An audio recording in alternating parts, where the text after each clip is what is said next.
Do you think payroll tax doesn't apply to your small business? Well, what if I told you that Queensland payroll tax grouping rules mean that you could already be liable without even knowing? If you don't know how Queensland payroll tax grouping rules work, this video could save you thousands. You'll learn what triggers the grouping, like shared employees, common ownership, and even family ties. I'll show you how the current $1.3 million payroll threshold applies to your entire group of businesses, not just one. You'll learn the red flags that the Office of State Revenue looks for, how grouping can lead to joint tax liabilities, and what to do if you think you shouldn't be grouped. We'll cover the exclusion application process, and I'll walk you through real-life client stories, one that got caught off guard and another that avoided thousands in tax. You guessed it, these rules are complicated, but I'll break it down into plain English and show you how to stay out of trouble. Stick around to the end to access more free tips just like this. Here's the thing, if you're running more than one business or working closely with family members who also have businesses, the Queensland payroll tax grouping rules could be affecting you right now, even if you've never registered for payroll tax. And this isn't just about big business. In fact, most grouping cases involve small to medium businesses that unknowingly cross the threshold.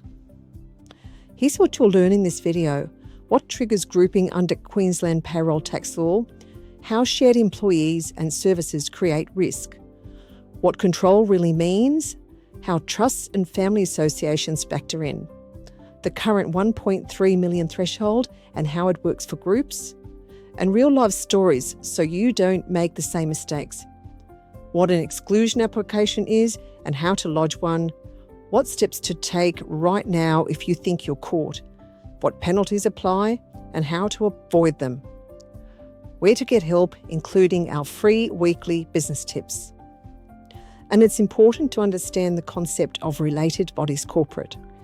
If you have multiple companies under your control, they're likely related body corporates. And that's one of the most common triggers for payroll tax grouping. Examples include a parent company and its subsidiaries, sister companies owned by the same holding company, a company that owns more than 50% of another's shares. It doesn't matter if those companies don't do the same thing. If the ownership structure is linked, they're grouped. Next, let's talk about common employees and shared services. This is a very sneaky trap. Even if each business has its own ABN, pays staff separately, operates from different bank accounts, you could still be grouped if you share people or services. That means admin staff working across both businesses, a manager splitting time between two companies, a service agreement where one company lends staff to another. It doesn't matter how the wages are recorded.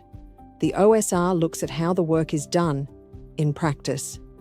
Now here's Paul. He had two companies, construction and equipment hire. He thought they were both totally separate, but his receptionist handled calls for both.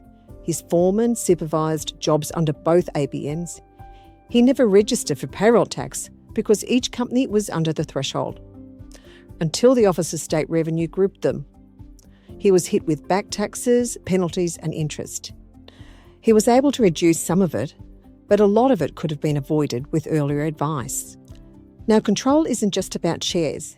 If you don't know this already, control in the eyes of the OSR means way more than owning more than half the company's shares.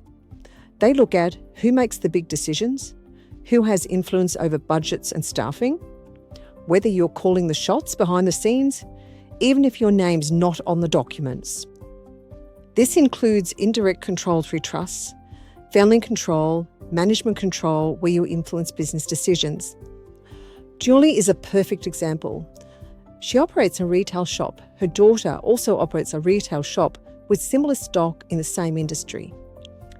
They ran completely different staff, different admin and marketing, and they also have a different clientele. They made an application to the Office of State Revenue and were successful. The businesses are not grouped for payroll tax purposes. Now let's consider trusts and associates. Honestly, this is where it hits home for a lot of business owners. The law says that you're always an associate with your spouse, your children, even if they're adults, your parents and siblings, your business partners, your trusts, and the trust beneficiaries. So even if your daughter runs a design studio and you run a plumbing business, if the trust distributions show a link or she's helped you out in the admin in the past, the OSR might group you. I know it feels really unfair, but the law is written to catch those businesses that are splitting up on paper to dodge tax. So they cast a really wide net. So what happens when you're grouped? You lose your individual $1.3 million tax-free threshold. The entire group gets one threshold. If you go over, all group members are liable. You must lodge payroll tax returns. You may pay tax at 4.75% rate or more if your group hits the $10 million plus. Liability is joint and several, which means if one of you can't pay, the others must, even if you had nothing to do with the unpaid tax on wages. Feeling a bit overwhelmed? You're not alone. The good news is you may not have to be grouped if you successfully apply for an exclusion. Exclusions are granted when your businesses are financially and operationally separate. All transactions are at arm's length. There's no shared staff or crossover. You have different customer bases and marketing. To apply for an exemption, gather your organisational charts, leases, payrolls, bank records and service agreements. Build the case that you're truly separate. Lodge the application at the Office of State Revenue before a liability arises.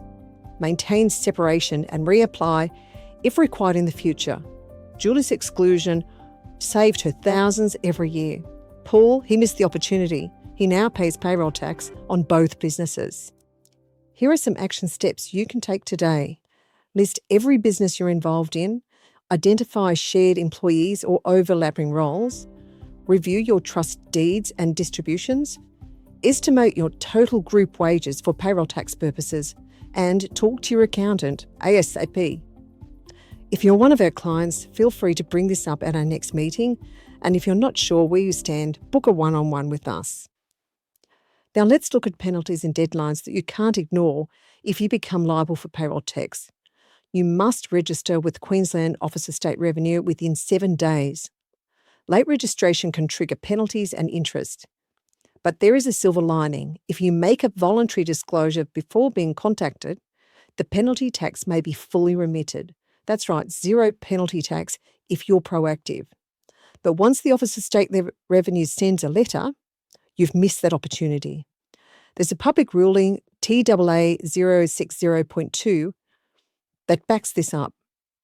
We'll link in the video description if you want to check it out. If you found this helpful, you're going to love our free weekly business tips. The link is in the video description. We cover things like avoiding tax traps, structuring smarter, improving cash flow, getting more out of your accounting system. Just real practical advice from someone who works with small business owners every day. Please take note that this video is general advice only. Your situation could be very different, especially with trusts and family companies. Please get tailored advice. If you're already a client, we can cover this in your complimentary tax time meeting, or let us know if you want a deep dive and we'll set up a time. Please like this video if it helped, and don't forget to subscribe if you want more useful advice without the accounting jargon. I'll see you next time.